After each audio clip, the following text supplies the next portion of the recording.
Why, hello there, friends. I'm No02, your favorite mouth breather. Thank you for watching this video. This video is going to be about the economy of Back for Blood.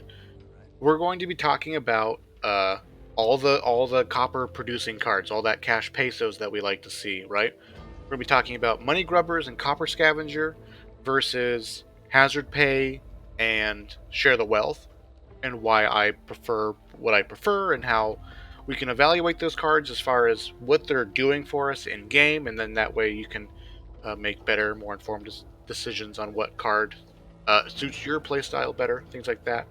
We're talking about team upgrades, when to buy them, what to buy, as well as buying cards in mission, right? Those bulkier lidded boxes that let you buy a card, one of the fancy cards, not a basic card. Again, what to buy, when to buy. Toolkits, the value that we should be putting on toolkits. Eco buying, as far as like we're at the start of a mission, we can't afford filling all of our slots at the start. What do we skip, and what do we still buy when we're trying to economize our money? Our health economy, um, why health is such an expensive thing, and how we can, from a money perspective, take as much advantage as we can over maintaining our health, as well as how our health plays into my loot less, move more mentality, and the risk versus reward of looting every inch of a map and things like that. And so let's start off with just the money cards here. Money grubbers, copper scav, share the wealth, and hazard pay. There's no order of value here, just money grubbers and copper scavenger are cards that you get value out of looting the map. The more you loot the map, the more value you can generate with these two cards. Share the wealth and hazard pay, they are flat. They don't get better, they don't get worse. So obviously with money grubbers, and particularly money grubbers over copper scavenger, the ceiling is really, really high as far as how much money you can really get. The disadvantage, though, is that you do have to loot, and you don't get that money right away. So in the niche scenario, and only in the scenario when you're starting off at 1-1 of your act, money grubbers doesn't give you any help on that first mission. But over time, it'll generate more value. One thing to keep in mind, though, these cards are fine. Money grubbers is great. If you know how to loot fast and you have the health to do so, and etc., etc. One thing to keep in mind, though, now that money grubbers has been nerfed and things like that, if this works, does this work? This works. Different camera view. We have a calculator here, and the way money grubbers works, in case you don't know, is that every time you pick up the extra, anytime someone on your team picks up a pile of copper, you get a +3 added to it, right? So it's +3 for your first pile of copper. But this begins to grow, I don't know what the correct mathematical term is, exponentially or whatever, right? The second pile of copper that you pick up gives you a +6. The third pile of copper you pick up gives you a +9. 1 is +3, 2 is +6, right? 3 is +9. So after picking up 3 piles of copper, Money Grubbers has generated an extra 18 points of copper. Starts off slow, right? At what point then does hazard pay become worse than Money Grubbers, right? Because hazard pay starts off at 250 bonus copper. The answer is between 12 and 13, or specifically at 13, right?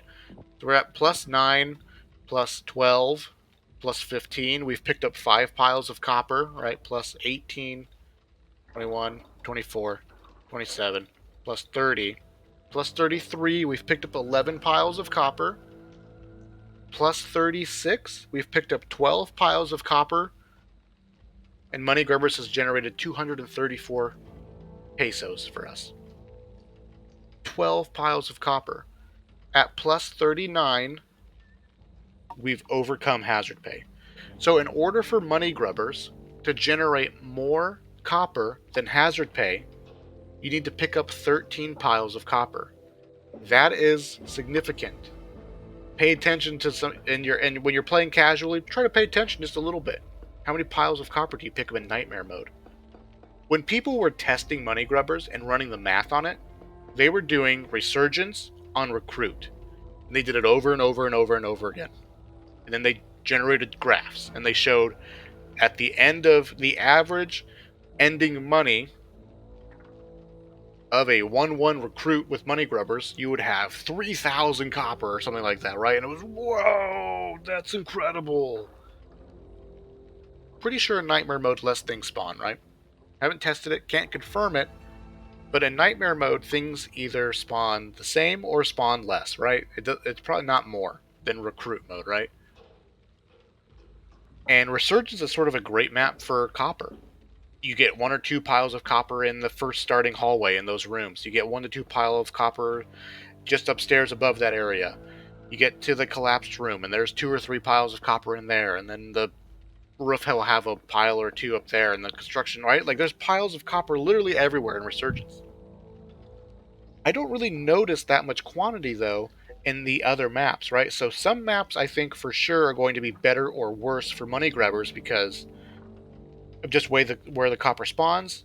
If there's even that many copper spawns to begin with, if you're doing the move less or move more, loot less mentality, then maybe there are parts of the map that you're just not looting at all, things like that. So just keep in mind that you need 13 piles of copper in order for money grubbers to be better than hazard pay.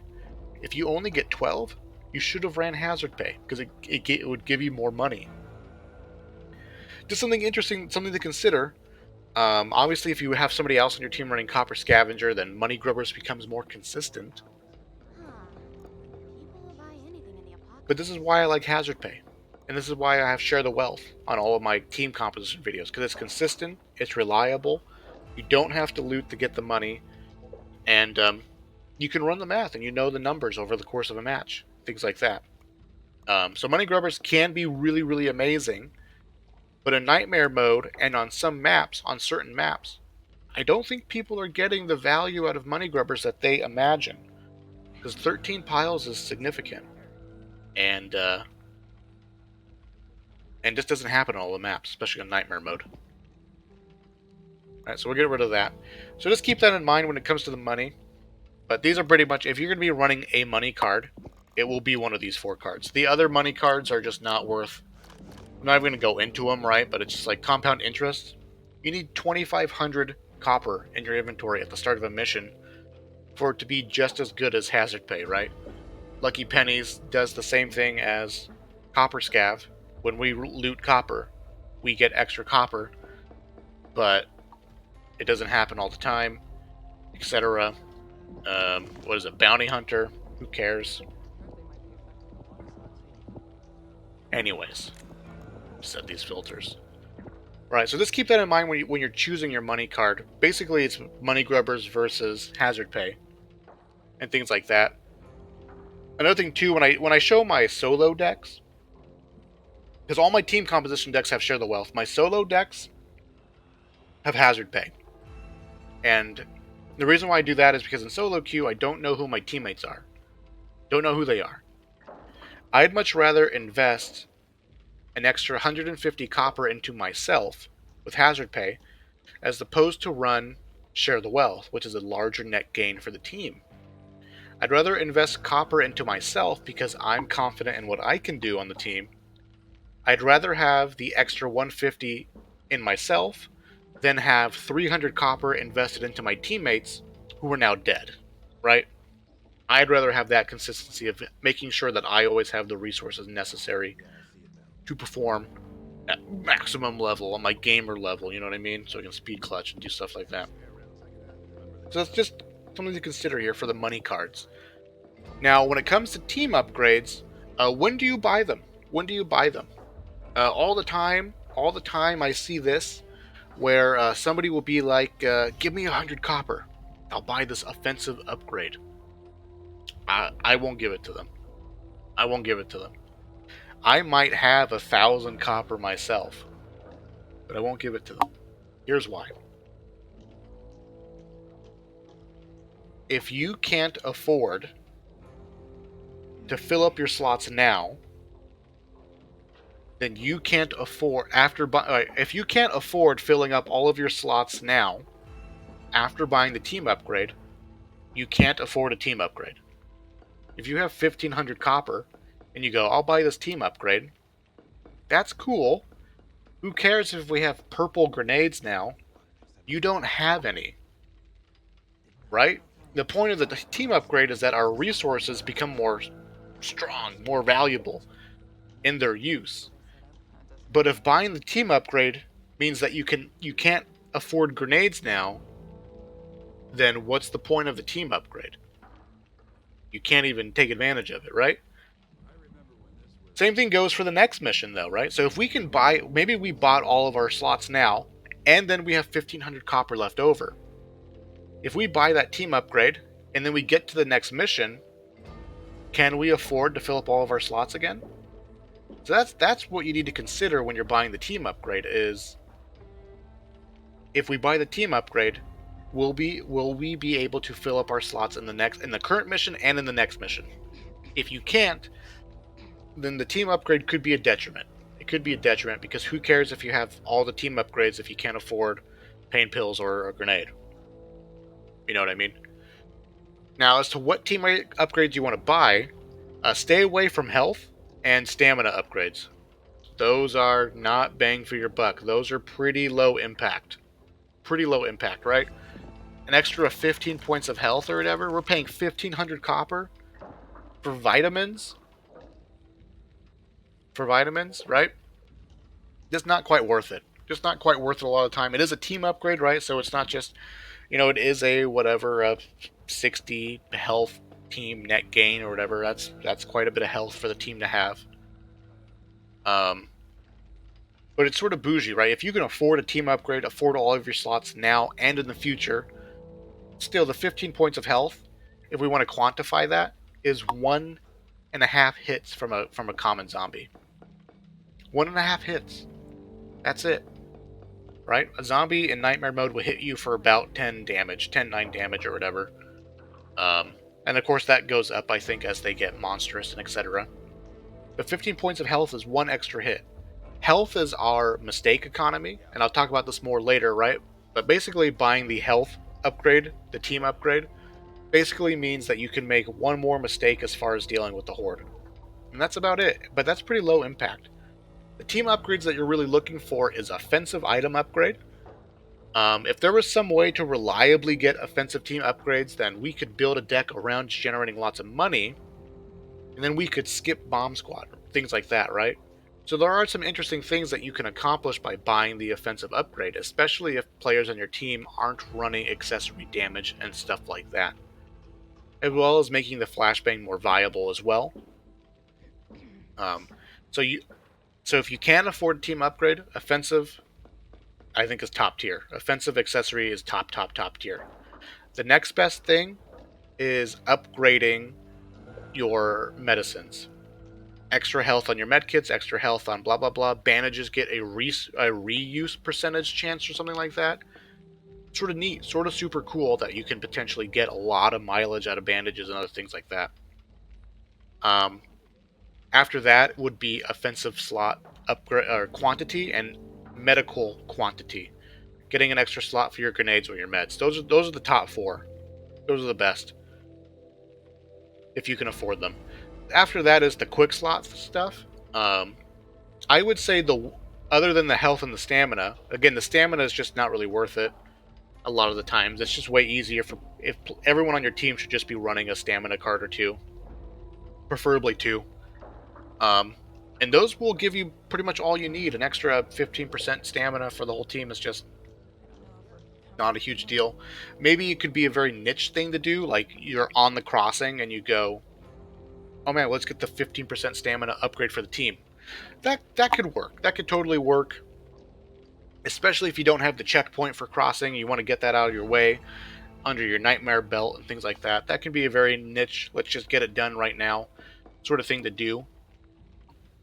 But other than that, it's just, with the health, it's just not worth the value over time that a grenade and medical accessory upgrades are going to give you. But for the quick slot thing, though, that's pretty low impact as well. the quick slot upgrade, where basically it adds a reuse chance to your stun gun and to your defib, and that's about it. The defib does give more health on revive, but I don't think it does anything about trauma. So if you're traumatized out because you died, then who cares that it heals you for 80% as opposed to 50 or something like that? Because I think a purple defib will heal you 100 points of health, but I don't think it goes with your trauma. If you know about the defib upgrade and its relation to trauma, put it in the comments, because I actually don't know. I just assume it doesn't heal through trauma. I don't imagine that you get defibbed by a purple defib and then come up with 100% maximum health, no trauma left over, etc. But otherwise, it's real gambly. Upgrading the quick slot is real gambly because the main thing that you're getting is reuse chance. And sure, getting a free defib can be a really clutch thing, but it's random. It's not going to be reliable. So 1,500 copper, something that doesn't happen all the time, not that great. Slightly better than that though is the extra quick slot upgrade. Getting a second one. Because right now, the only person in the game, the only character in the game that can actually carry 2 quick items is Carly. There's no cards, right? There's no cards that let us carry an extra quick slot. So Carly is unique in that she naturally has that extra quick slot. So getting that upgrade for the team, though, could be pretty cool. Now you're carrying a bunch of defibs and things like that, and if you have medical professional and 18,000 defibs, that's kind of a neat thing, right? There's some potential there, but again, it's just buyer beware, because if you can't afford items in the next round, it's just not worth it. When it comes to buying cards in match now, right? There's the free basic cards, right? They give you one of the 4 basic card types: the stamina, health, ammo capacity, and the fortune, which is great. You always want fortune. Fortune or health, a lot of times. But those other cards, though, in the box, we could buy those cards. And there's some neat things here that I'm going to talk about. One neat thing that I'm going to talk about that I haven't really considered in my deck building up until this point. Before we get to that, though, do we buy the cards or do we not buy the cards? And the principle is the same as team upgrades, which is why I'm talking about them together here. If buying this card means that we won't be able to afford grenades in the next round, then it's probably not worth buying that card. Most of the time. Most of the time, right?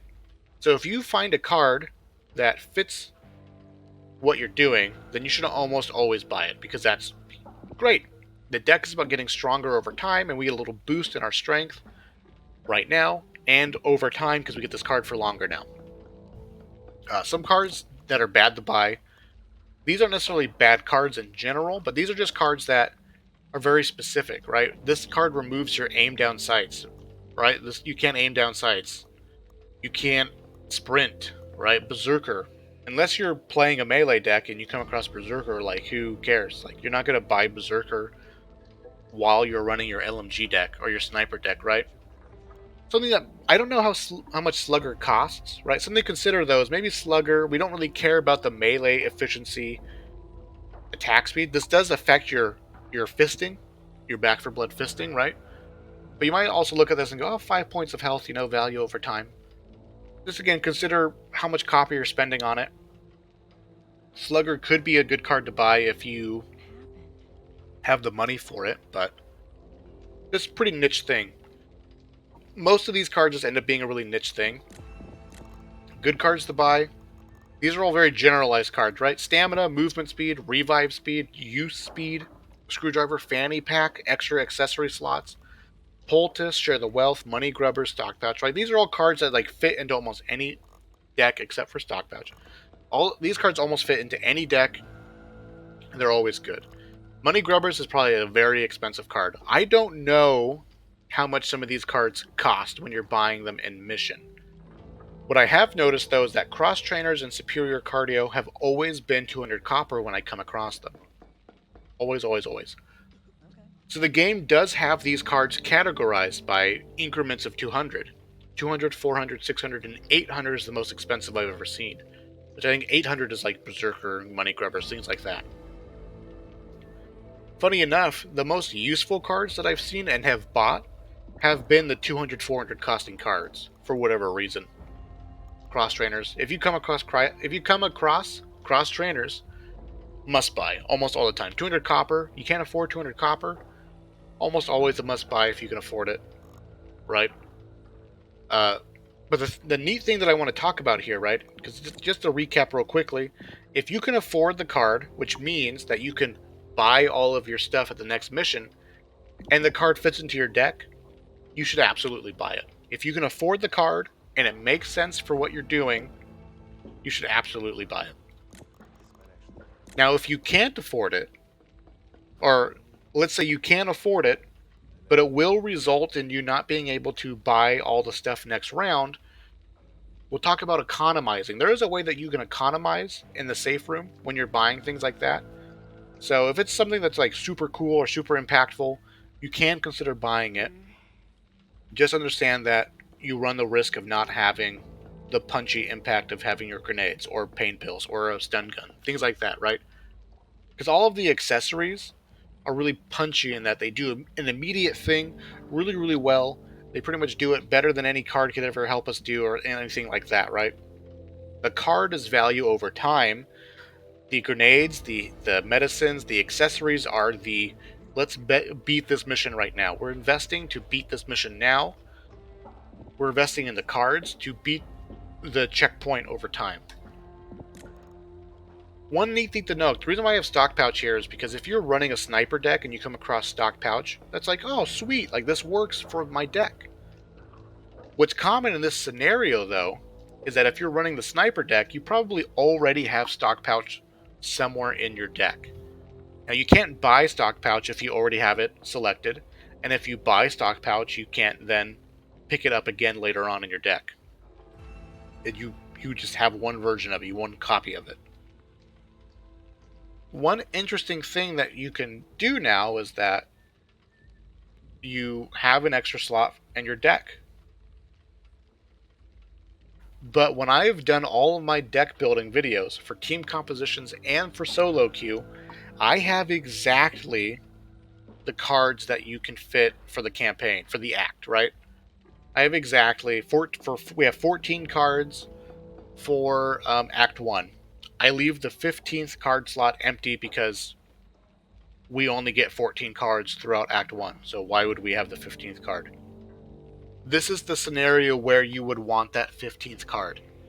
If you happen to come across a card that's in your deck, and you happen to be able to afford it, having that 15th card would be more impactful than having a basic card. Because once you finish your deck, you empty your deck out, you select from the basic cards, and that's all you get now. So in that very niche scenario, when you're building your decks, you might want to consider putting one more card in that is necessary. Just for this niche scenario that you might get to that final card and have space for it because you bought a card in your deck earlier in the mission, earlier in the campaign, right? Sort of a niche thing, a neat thing to maybe consider when you're building your decks. I just haven't really considered it because it really just doesn't happen that often. The chances of there's 156 cards in the game. And how often do you come across one of those card buying mechanics? Once per mission? Once every other mission? Right? And how often do you go from checkpoint to checkpoint as far as successful missions on a run with your solo queue team or whatever, right? This doesn't happen very often. The chances of running into your card that's in your deck in the mission, super rare. But it is something to consider. So just to recap, if you can afford the card and it fits into your deck, buy it. 100% of the time you buy it. If you can't afford the card, and what I mean by that is you can't afford it, but you can't actually buy grenades next round, you have a little bit of a choice to make. Is the card really going to be that impactful that you can skip a grenade for it or something like that, right? Or maybe you're confident, maybe you have lots of health. Maybe if things are going well, then you can risk the economy as far as buying an extra card and not having things next map, things like that, etc. Etc. I want to quickly talk about economizing in the safe room now. Basically, it's what do we choose not to buy if we don't have enough money? Money's tight. Money's tight. Maybe we only got 500 copper. And that comes down to what do we most often come across in mission on the map? What loot do we often find pretty regularly? The answer to that is bandages and pain pills. That's about it. Obviously, all of the items are findable in the mission, but chances of you... I don't think I've ever gotten from point A to point B, from safe room to safe room, without at least finding 1 or 2 pain pills, right? It almost never happens. They're pretty much in almost every crate you find and things like that. So, if we need to economize, we want to buy the more rare things to find. So I would recommend, if you need to skip buying something, skip buying the pain meds. Skip buying those. Save the 150, 125 copper. Buy the extra grenades. The other thing that's sort of rare to find, though, is our defib and or stun gun.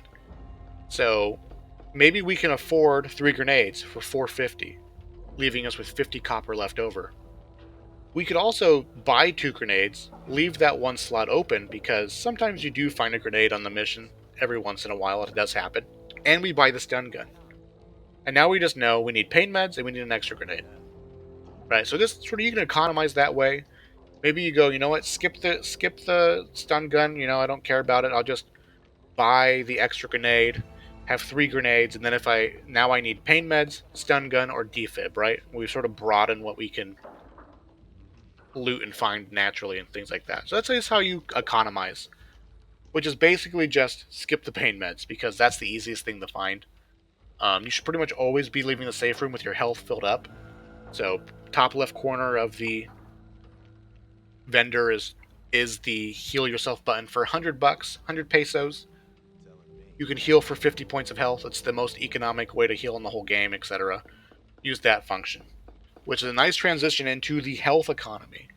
Health is our mistake resource, and what I mean by that is you only need 1 point of health to complete the mission, to complete the entire act. And obviously that doesn't really happen. The point that I'm trying to make is, the more health you have, the more mistakes you can make. You get shot by a stinger here, get whacked by a zombie over there, etc., etc. So long as you have lots of health, those things don't really accumulate to anything. But it is building up over time, building up the threat over time as your health goes down. So essentially, if health is our mistake resource, what we can then say is, if we have the less health we have, the more perfectly we need to play. The more perfectly we need to play. The less health we have, the less mistakes we're allowed to make. Because if you have 1 point of health and you make a mistake and a zombie whacks you, you die, right? So the less health you have, the more perfectly you need to play. Which sort of like one thing to consider when it comes to like a card like Glass Cannon, right? Minus 30% health in Nightmare mode, that's a significant chunk of health. Surplus pouches, bag of boxes, right? 10% health, not quite as impactful as the minus 30 is. But again, just to consider, right? Minus 10, that's a hit from a zombie. That's 1 less mistake that we're allowed to make now because we're running surplus pouches. Just take that into consideration. The more health, the more mistakes. The less health, the more perfectly you need to play. And etc. And the reason why I'm talking about health economy is because here is our trauma and health sort of resistance, things like that, right? And team upgrades are the most expensive thing that we can invest in. The second most expensive thing that we can invest in is health.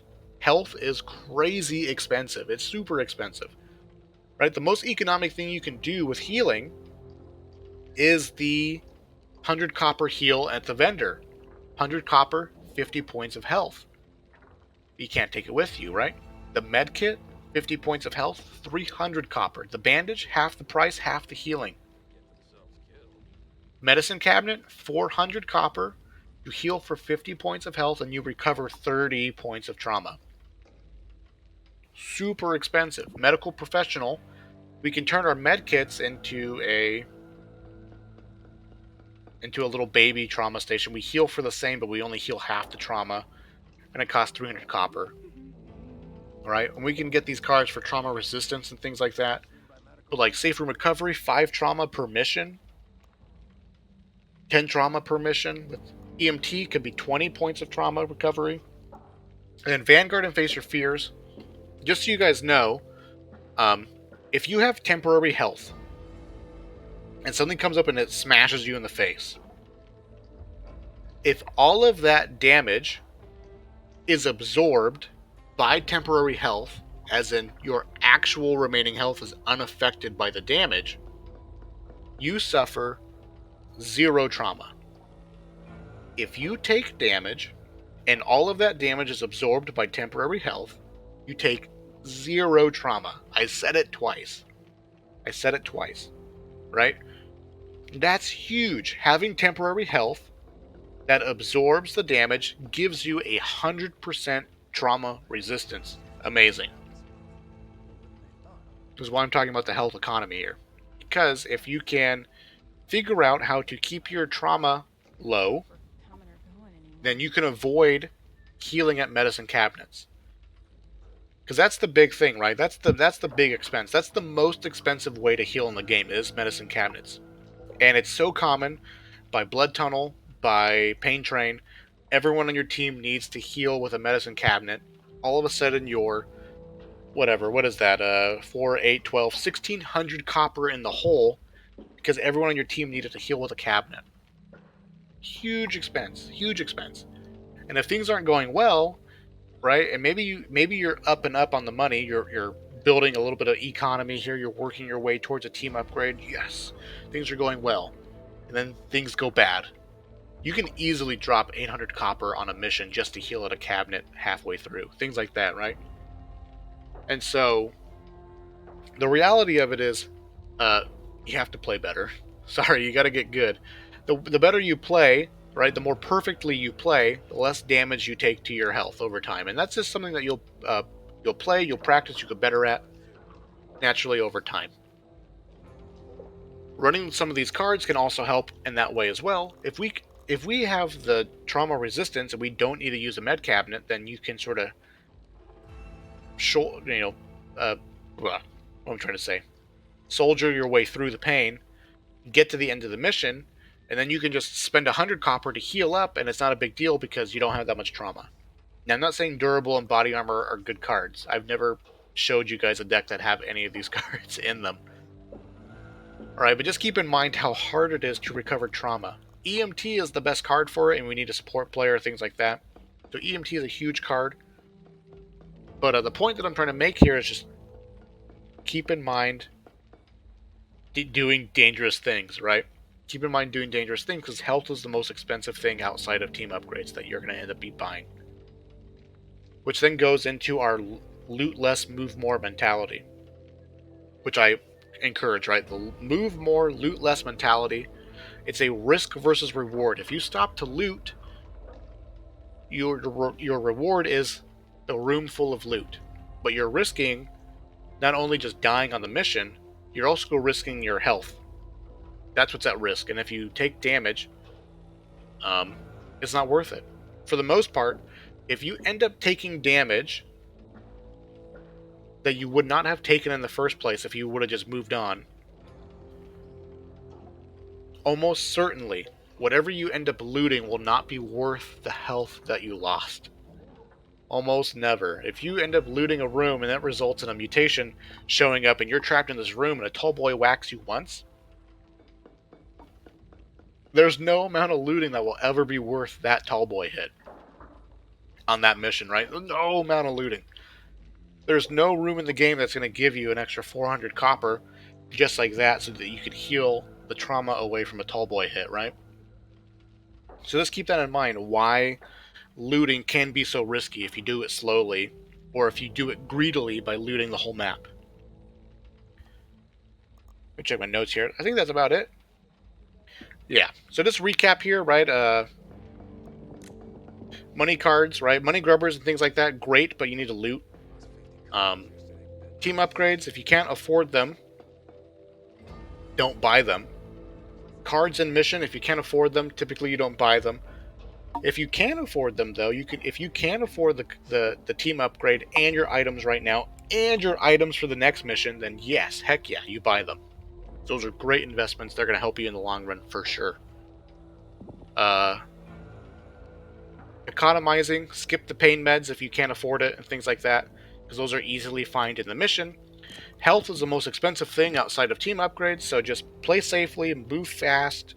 Just understand that if you stop to loot and you lose health while looting, you're sort of in the hole. That looting is not going to result in the money spent on healing now. A lot of the times, right? It adds up slowly over time. And that's it. I hope that helps as far as how you guys can save money. I tend to find myself in positions where I have 1,200, 1,300 copper. By the time we get to the end of a checkpoint, I buy all my things, drop all my money, so that my teammates can heal. They get full health, buy their things right like that. Anyways, yeah, thank you guys for watching. I appreciate it, and I'll see you in the future, won't I?